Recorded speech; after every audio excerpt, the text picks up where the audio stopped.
할렐루야. 하나님의 이름을 찬양합니다. 주 안에서 형제자매된 여러분들을 만나 뵙게 돼서 기쁘게 생각합니다.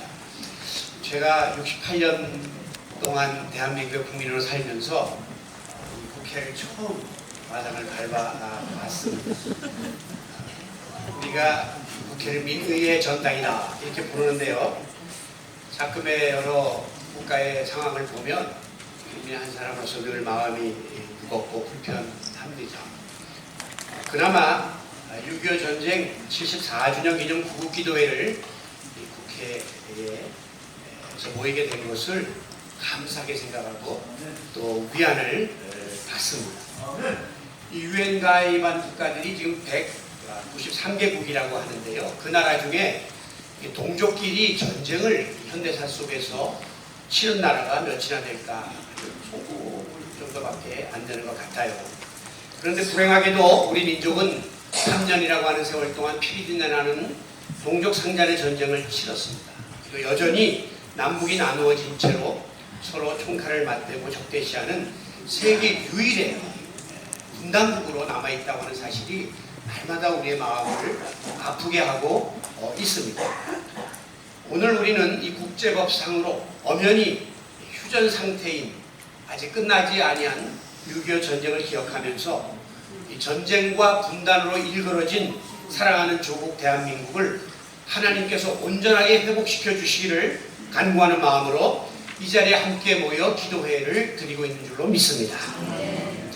본문에 보면 이 솔로몬이 7년 동안에 걸쳐서 건축한 여호와의 성전을 낙성하는 후에 하나님께 봉헌 기도를 드린 기도의 내용이 그 앞에 적혀 있고요.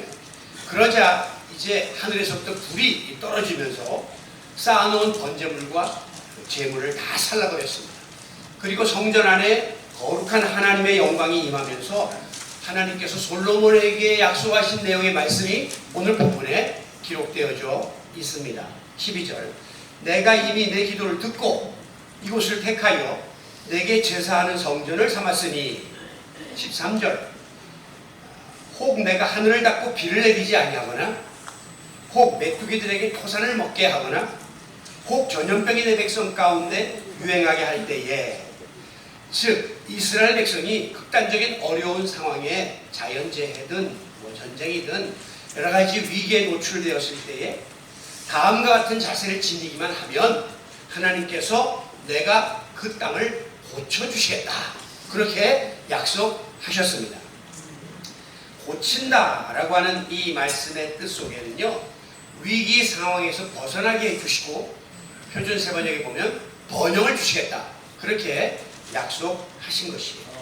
자, 그렇다면 오늘날 이 총체적인 위기 상황에 놓여 있는 우리나라와 민족과 우리 한국교회 성도들이 어떤 자세를 지녀야 하나님께서 이 어려운 난국에서 벗어나서 하나님께서 번영의 회복의 역사를 우리에게 주실 것인가, 우리가 본문 속에서 함께 찾아보고 기도하기를 원합니다. 먼저는 하나님 앞에서 민족적인 죄를 회개해야 합니다. 14절 상반절에 보면 내 이름으로 일컫는 내 백성이 그들의 악한 길에서 떠나, 그랬죠. 악한 길에서 떠난다 라고 하는 것은 죄를 회개하고 하나님께 돌아오는 자세를 뜻하는 것이죠. 오늘 우리 민족이 당한 여러 가지 어려운 고난의 근본원이 무엇일까, 여러 가지로 분석할 수 있겠지만은 영적으로 볼 때에는 하나님 앞에 우리가 바로 서지 못하고 범죄한 데서부터 있다, 이렇게 우리가 깨닫고 하나님께 그 모든 민족적인 죄를 회개할 때에 하나님께서 현재 우리가 당하고 있는 여러 가지 어려운 고통과 우리가 처해 있는 난국에서부터 벗어날 수 있도록 고쳐주실 줄로 믿습니다. 우리가 때로는 심장의 흉통을 느끼게 되면 병원을 가게 되죠. 그러면 이제 조사를 해보면 대부분 혈관에 노폐물이 쌓여가지고 통증을 유발한다라고 하는 진단을 받게 됩니다. 그때는요, 이 혈관 확장술이라고 하는 것을 해야 돼요. 그래서 풍선을 집어넣어서 막힌 혈관을 일으킨다든가, 좀 심하면 스텐트라고 해서 거기다가 이렇게 철망을 집어넣어 가지고 피가 원활하게 돌도록 만들죠. 그리고 더 심한 사람들은 바이패스라고 해가지고 혈관을 허벅지 같아서 띄어다가 이식을 해야만 피가 원활하게 순환되고 그 고통에서 벗어날 수 있는 거죠. 마찬가지로 우리가 직면한 여러 가지 민족적인 고통의 원인은 하나님과 우리 사이를 가로막고 있는 죄악 덩어리가 지금 거기에 끼어 있는 거예요. 그래서 뭔가 이게 순탄하지 못하고 끊임없이 오랜 세월 동안 고통을 당하고 있다. 이렇게 우리가 분석할 수 있는 것이죠. 그러므로 오늘 우리 민족이 이 당면한 어려움에서 벗어나려면 위정자로부터 일반 서민에 이르기까지 우리가 하나님 앞에 바로 서지 못한 여러 가지의 죄들을 고백하고 회개하는 길밖에 없다는 사실을 믿으시기 바랍니다. 에스겔 18장 21절에 보면 악인이 만일 그가 행한 모든 죄에서 돌이켜 떠나 내 모든 율례를 지키고 공의와 정의를 행하면 반드시 살고 죽지 아니하리라. 이렇게 약속해 주셨습니다. 우리가 어떠한 죄를 저질렀다 할지라도 진심으로 회개하고 악한 길에서 돌이켜 떠나 하나님 앞에 돌아오기만 하면 자비와 긍휼이 풍성하신 아버지께서 우리의 죄를 용서하시고 우리가 당하고 있는 여러 가지 어려운 고통과 우리가 직면한 위기에서 벗어날 수 있도록 인도해 주실 줄로 믿습니다. 구약에 보면요, 레위인들의 제사법이 나오는데요, 거기 보면 속죄의 죄라고 하는 것이 있습니다. 죄를 속하기 위하여 드리는 제사가 있어요. 그때는 제사장과 회중과 평민과 족장과 여러 가지 신분에 따라서 수송아지를 바쳐야 하기도 하고 순염소 혹은 암염소, 비둘기 등등 제물을 잡아서 피를 드림으로 그들의 죄를 속할 수가 있었습니다. 오늘날 우리가 하나님께 드려야 될 제사 중에, 제물 중에 가장 하나님이 기뻐하시는 제물이 무엇입니까? 지금 우리가 무슨 소를 잡아서 피를 드리고 이런 시대가 아니잖아요.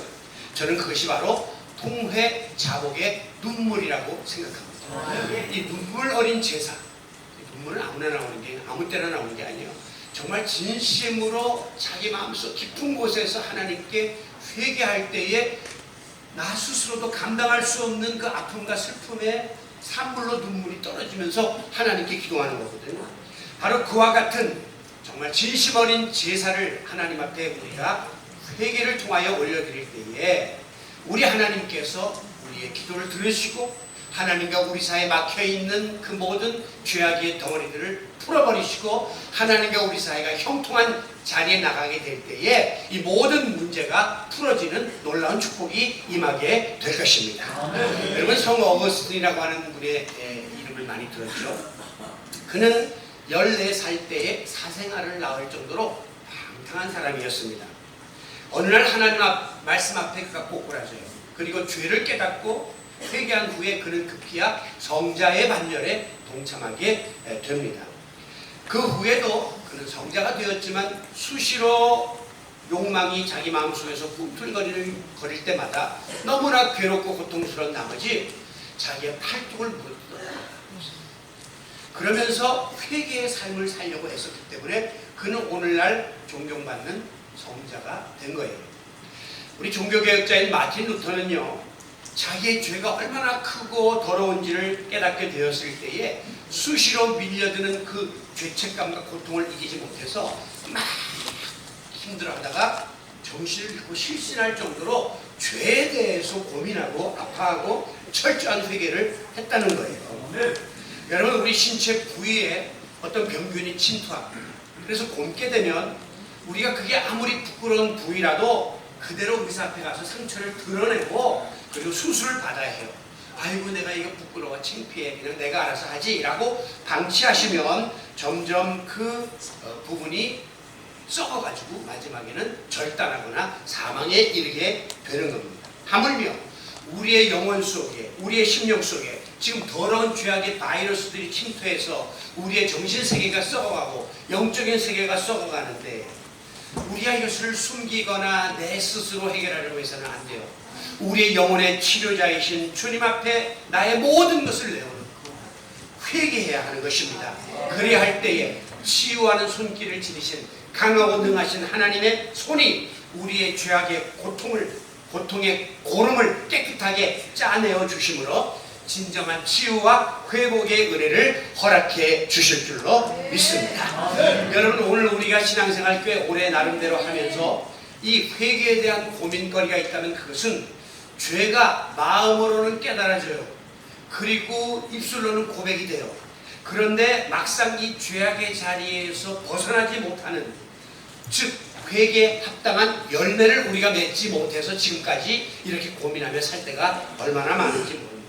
그래서 다람쥐가 그냥 쳇바퀴를 거듭해서 돌듯이, 그 돼지가 더러운 데서 또 먹고 또 뒹굴듯이, 개가 먹은 것을 토하고 또 먹고 또 토하듯이, 이런 죄악의 삶을 우리가 반복하는 거죠. 그러니까 사도 바울이 오호라 나는 곤고한 사람이로다, 이 사망의 몸에서 누가 나를 건져내랴 라고 절규했던 것은 바로 그와 같은 이유 때문이에요. 바울이 위대한 사도가 되었지만 여전히 죄의 문제는 그의 삶의 발꿈치를 붙잡고 괴롭게 하니까 나는 참 피곤한 사람이다 라고 하는 고백을 했는데, 오늘 저와 여러분에게 이 고백이 계속해서 이어지고 있지 않습니까? 오늘 본문 14절에 보면 내 백성이 그 악한 길에서 떠나라, 이 말은 영어에서 방향을 바꿔버리라는 거예요. 메타노이아라고 하는 헬라 말도 가던 길에서 그냥 애매하게 요 정도로 트는 게 아니라 180도 확 틀어버리라 라고 오늘 우리에게 철저한 회개의 삶을 요구하고 있습니다. 여러분, 우리가 범죄하게 되면요, 우리 하나님께서는 항상 우리에게 어떤 모양이라든지 경고를 주십니다. 경고. 구약시대에 보면 선지자를 통하여, 재앙을 통하여, 또 오늘 이 시대는 여러 가지 사건을 통하여, 주의 종들을 통하여, 말씀을 통하여 우리에게 경고하십니다. 이러면 안 돼. 더 이상 이런 길로 가면 그때는 파멸이야 라고 말씀하시죠. 만약에 우리가 하나님의 경고의 음성에 귀를 틀어막고 계속해서 내가 원하는 대로, 내가 좋은 대로 만약에 여러분들이 달려가게 되면 그 종말은 파멸이란 말이죠.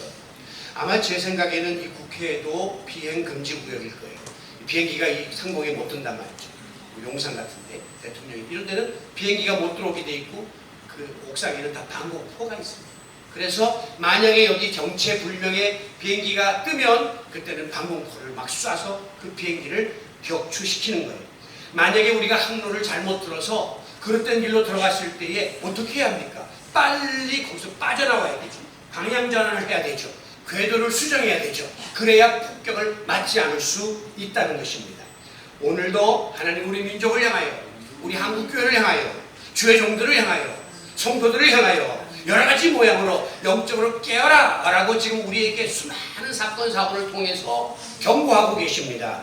아무쪼록 영적인 귀를 열어 귀 있는 자는 성령이 교회들에게 하시는 말씀을 들을지어다. 듣고 깨닫고 돌이키고 회개함으로 고침받는 우리 민족과 한국교회가 될 수 있기를 원합니다.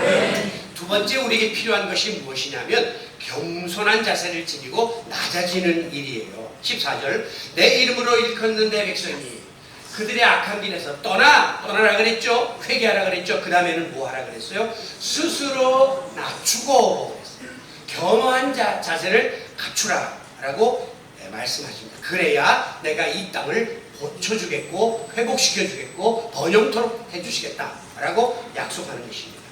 여러분, 오늘 우리 개인이 또 우리 한국교회가 우리 민족이 하나님 앞에서 낮아지는 겸손을 회복해야 합니다. 어떤 환자가 배운 것도 많고 가진 것도 많고 여러 가지 권세도 있다고 해서 만약에 의사 앞에 가가지고 의사가 이거 지금 내가 볼 때 맹장이니까 이거 빨리 수술해야 됩니다 하는데, 아이고 선생님 이거는요 그냥 내버려도 자연 치유로 내가 할 수 있고요, 또 이거는 맹장 같지가 않고 이 옆에 다른 위장 같은데요, 만약에 이렇게 교만을 떨면 의사가 가세요, 그냥 알아서 살든지 죽든지 하세요 라고 방치할 것 아닙니까? 오늘 우리 민족이 직면한 이 고난의 근본원이 뭐냐? 전능하신 하나님을 무시하고 인간의 방법으로 무언가를 이루어보려고 하고 하나님이 정해주신 뜻을 외면하고 그 뜻을 월권하는, 그래서 인간적인 생각과 결정을 앞세우려고 하는 이 알량한 교만과 자존심 때문에 오늘 우리가 어려움을 당하고 있다라고 하는 사실을 깨달아야 합니다. 잠언 6장 16절에 보면요, 하나님이 미워하시는 것 17가지가 나오는데 그 중에 첫째가 교만한 문이다 그랬어요. 하나님이 가장 미워하시는 것 중에 첫 번째가 교만이에요. 교만의 눈이 뭡니까? 왜 가끔 보면 어떤 분들을 아주 잘난 척하면서 사람을 만날 때도 이렇게 내리까는 눈 있잖아요. 그게 교만한 눈. 교만한 눈. 자기가 잘나고 다 자기 밑에 있다고 착각을 하는 것이죠. 여러분 시편 101편 5절에 보면 눈이 높고 교만한 마음이 교만한 자를 내가 용납치 아니한다 라고 하나님이 말씀하셨어요. 눈이 높은 사람이 곧 교만한 마음을 가진 사람이다. 이렇게 동일시하고 있는 것입니다. 여러분 목이 곧고 석고상 과거에 보셨죠? 그 석고상은요 떨어지면 박살나는 거예요. 그러나 이게 유들하고 유들이가 있고 부드러운 그런 물건은 떨어져도 깨지질 않는 것이죠. 하나님은 교만한 자를 치십니다. 교만한 민족을 하나님은 버리십니다. 여러분 사람이 왜 교만하면 안 되냐면 교만하면 자기를 높이려고 자꾸 해요. 자기를 높이려고 하다 보니까 자기 미천이 드러나니까 그 다음에 거짓을 동원해갖고 거짓과 부정으로 자기를 위장하게 되는 겁니다.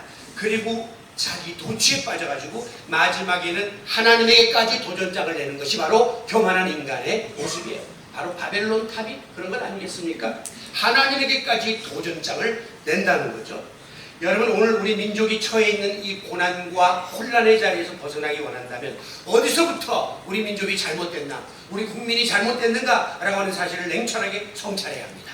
그리고 하나님 앞에서 스스로를 낮추는 겸한 자세를 우리 온 국민이 지녀야 할 줄로 믿습니다.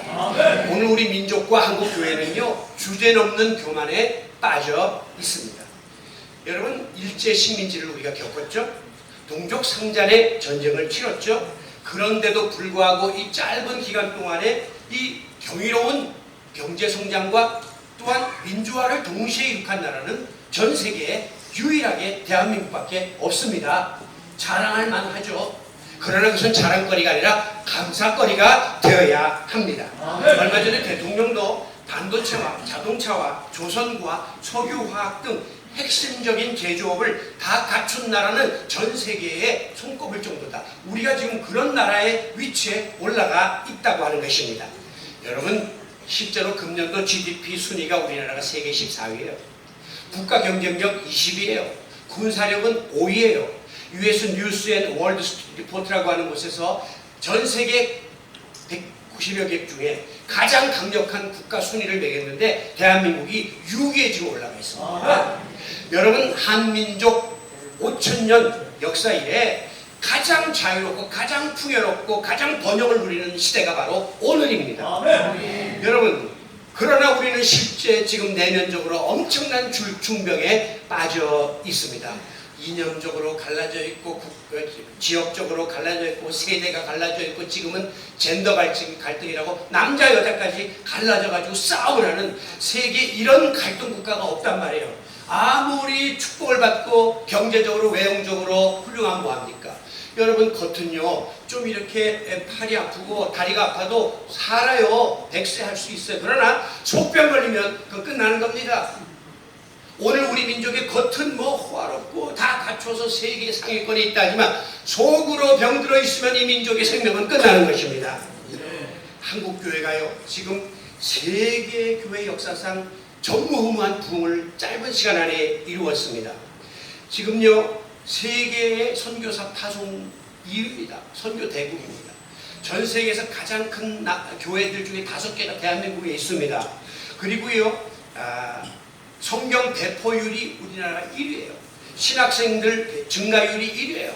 한국교회는 어마어마한 교만의 늪에 지금 빠져 있습니다. 그래서 방심하고 나태하고 본질에서 벗어나는 죄를 우리가 짓고 있다고 하는 것이죠.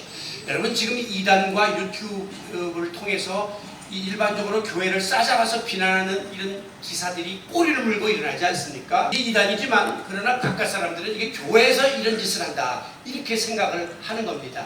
JMS 정명석, 이 무슨 이재로, 최근에는 또 무슨 어떤 합창단에서 찬송하던 어떤 성가대원이 고등학생이 좀 사망한 일이 있죠. 부탁당해서 그게 어디냐? 알고 보니까 박옥수 기쁨 선교회 그 딸이 그 단장이에요. 브라시아 합창단 단장이에요. 이런 모든 부조리한 일이 기독교와 연관되어 가지고 지금 한국 기독교의 위상이 추락하고 있습니다. 위기예요. 여러분, 오늘 우리 민족과 한국 교회가 너무 자만했어요. 너무 교만했어요. 여러분, 겸손해지면 자기의 모습이 보이고 절대 월권할 수가 없고 절대 부정할 수가 없고 절대 함부로 할 수가 없는 것이에요. 오늘도 하나님 앞에 더 겸손하게 무릎 꿇고 우리의 부정을 고백하고 하나님만 의지하고 도우심을 구해야 합니다. 그래서 위기 가운데 처한 우리 한국 교회와 한국 민족이 내가 이 땅을 고치리라 하나님 앞에 낮아지는 우리의 모습을 보고 하나님이 치유와 회복의 은혜를 허락해 주실 줄로 믿습니다. 마지막으로 우리가 하나님께로부터 고침받기 위해서는 하나님께 매달려 간절히 기도하는 수밖에 없습니다. 그거는 수없이 36회 동안 이야기하는 내용인데요. 그렇습니다. 그것밖에는 방법이 없기 때문에 우리가 하나님께 매달려 간절히 기도해야 하는 것이죠. 14절 하반절을 보니까 내 이름으로 일컫는 백성이 기도하여 스스로 낮추고 기도하여 내 얼굴을 찾으며 하나님 얼굴을 찾으라 하는 거예요. 그게 뭡니까? 하나님의 얼굴을 구하는 거예요. 마치 어린아이가 엄마의 얼굴을 쳐다보면서 간절하게 도움을 요청하는 것처럼 마치 종이 주인의 입술을 바라보면서 명령만 하십시오. 제가 시키는 대로 하겠습니다. 라고 바라보는 것처럼 찾는 것은 하나님을 구하는 기도의 자세를 의미하는 것입니다. 역대하 20장 3절에 보면 유다왕 여호사밧이 모압과 암몬의 군대가 연합군을 형성하여 공격하게 되었을 때 너무 두려우니까 여호와께로 낯을 향하여 간구했다. 당면한 모든 문제를 보는 게 아니라 하나님의 얼굴을 구했다는 거죠. 전적인 믿음으로 그가 하나님께 매어달렸다는 거예요. 지금 적군들이 연합해서 쳐들어오는데 빨리 전략회의를 소집하고 국무회의를 소집하고 군대를 내세워야 될 터인데 이 여호사밧 왕은 하나님의 얼굴을 구했다. 하나님이 이 문제를 해결해 줄 수 있다고 믿었기 때문입니다. 열왕기하 19장에 보면 아수르 왕 사네립이 유다 왕 히스기야에게 편지를 보내서 협박합니다. 항복하라. 그때 히스기야 어떻게 했습니까? 그 편지 딱 들고요. 성전으로 올라가서 하나님 앞에 딱 내놓고 아버지 귀를 기울여 들으시옵소서 보시옵소서. 지금 이렇게 우리 민족이 처해 있는 현실을 하나님 아시지요? 라고 하나님의 얼굴을 구하고 찾았더라 라고 하는 것이에요. 그랬더니 어떤 일이 벌어졌습니까? 여호와의 사자가 나타나서 하룻밤 사이에 18만 5천 명의 아수르 군대를 멸망시켰음을 믿으시기 바랍니다. 여러분, 이는 힘으로 되지 않냐, 능으로 되지 않냐, 여호와의 힘으로 되리라. 하나님이 개입하셔야 우리 개인의 가정사든 교회 문제든 국가 문제든 세계 문제든 역사의 주인이신 하나님이 이 모든 문제를 풀어갈 수 있음을 믿으시기 바랍니다. 그래서 어려울 때 힘 있는 사람 얼굴 쳐다보고 인간적인 방법을 찾기 이전에 믿음의 눈을 들어 하나님의 얼굴을 바라보고 하나님의 능력을 구하는 이 길이 아버지의 도우심을 끌어오는 지름길이요 촉진제임을 믿으시기 바랍니다. 그러므로 지금 우리 민족이 처해 있는 여러 가지 위기, 오늘 기도하신 목사님도 현 상황을 말씀하셨죠. 이게 녹록한 상황이 아닙니다. 우리는 이 같은 어려움을요 6.25 이후에 74년 동안 하루도 빠지지 않고 계속해서 위기의식을 느끼며 살아왔습니다. 지금 오물풍선이 날아간다고 계속해서 까똑까똑이 오는데 참 별의별 것을 통해서 우리가 지금 힘들게 살아가고 있지 않습니까? 이 같은 때에 우리가 무엇을 의지할 것입니까? 우리에게 세계 강대국 미국이 있으니까 천만의 말씀. 여러분, 우리가 이 세계 열방과 외교 정책을 잘 펼치면 도와줄 거 아니냐? 여러분, 그들도요 다 잡히고 아메리카 퍼스트예요. 결국 어려울 때 되면 자기 먼저지 우리나라는 그 다음이란 말이에요. 그러기 때문에 우리는 역사의 주관자이신 전능하신 하나님 앞에 무릎을 꿇어 기도함으로 위에서부터 임하시는 지혜가, 위로부터 임하는 용기가, 위에서부터 임하는 결단력으로 국정을 수행하는 우리나라의 대통령이 되고 국회의원들이 되고 우리 모든 민족이 될 수 있기를 원합니다. 그리고 오늘도 그렇게 기도하고 싶어서 이 국회 현장에 와서 하나님 앞에 내어달리고 있는 것입니다. 여러분, 문제는요 우리 그리스도인 치고 기도의 능력을 모르는 사람 어디 있습니까? 우리는 기도만이 살 길이라는 말을 많이 들었고 잘 알고 있습니다. 그런데 정작 필요할 때 이걸 써먹지 못하는 거예요. 정말 필요할 때는 사람을 찾고 있고 외세를 찾고 있단 말이죠. 이게 모순이죠. 우리 믿는 사람은 기도만이 살 길이라고 그렇게 귀가 따갑게 들었는데 정말 어려우면 발등에 불이 떨어지면 주변 사람에게 도움의 손을 요청하고 있는 우리의 신앙적 이중성 때문에 문제가 있는 거죠. 결국 우리의 믿음이 더 하나님 앞에 가 있어야 하고 하나님 앞에 기도 외에는 방법이 없습니다 라고 결단할 수 있어야 한다는 것입니다. 그래도 감사한 것은요, 제가 지난달에도 저는 서초구에 우리 교회가 있는데 서초구청 가면 점심시간을 이용해서 신우회들이 또 모여서 목사님 예배드립니다. 와주세요. 구청에서 찬송과 기도소리가 우리가 퍼집니다. 서초경찰서도 가서 설교하고 찬양합니다. 그런가 하면 또 무슨 군대에도 심지어 교도소에도 우리나라 관공서 곳곳에서 기도 소리가 사무쳐 있다는 것입니다. 세계 그 어느 나라에도 그런 나라는 없어요. 이것이 우리의 희망이에요. 아무쪼록 대통령이 계신 용산에도 기도 소리가 계속해서 사무치는 놀라운 역사가 있어지기를 원합니다. 그렇습니다. 때로는 우리 민족과 국가가 예기치 못한 고난과 재해와 위기의 순간을 직면한다 할지라도 믿음을 지닌 자들, 하나님께 택함받은 백성들이 하나님의 얼굴을 구하고 기도의 줄을 붙잡고 매어다닌다면 좋으신 우리 하나님께서는 우리의 작은 신음소리 하나도 놓치지 아니하시고 귀 기울여 응답하시사 우리의 모든 당면한 문제들을 해결해 주심으로 이 땅을 고쳐 주실 줄로 믿습니다. 말씀을 마무리합니다. 오늘 이 시간에 우리가 6.25 전쟁 기념 구국 기도회를 맞이하여 솔로몬이 이 성전 낙성식 직후에 하나님께서 이스라엘 백성들에게 약속해 주신 말씀을 함께 묵상하면서 오늘 우리 민족이 처해 있는 이 어려운 난국 가운데 우리 그리스도인들에게 특히 들려주시는 주님의 음성을 함께 들을 수 있기를 원합니다. 하나님의 뜻을 거역하는 악한 길에서 떠나라. 하나님은 민족적인 죄를 회개하라고 말씀하십니다. 하나님 앞에서 너희 스스로를 낮추라. 겸손한 자세로 더욱 하나님만 바라보라고 요구하고 계십니다. 전능하신 하나님의 얼굴을 구하라. 나라 민족을 위하여 쉬지 말고 기도할 것을 명하셨습니다. 오늘도 살아계신 하나님께서 이곳 민의의 전당에 모여 함께 부르짖어 기도하는 성도들의 기도를 들으시사 한국교회와 민족의 죄를 사하여 주시고 사랑하는 우리 조국 대한민국을 새롭게 고쳐주심으로 바르게 회복시켜 주심으로 번영의 복을 허락해 주시기를 예수 그리스도의 이름으로 축원합니다. 역사와 민족과 흥망성쇠를 주관하시는 전능하신 아버지 하나님, 우리는 6.25 74주년을 기념하면서 오늘 이렇게 함께 모여 구국의 기도회를 올립니다.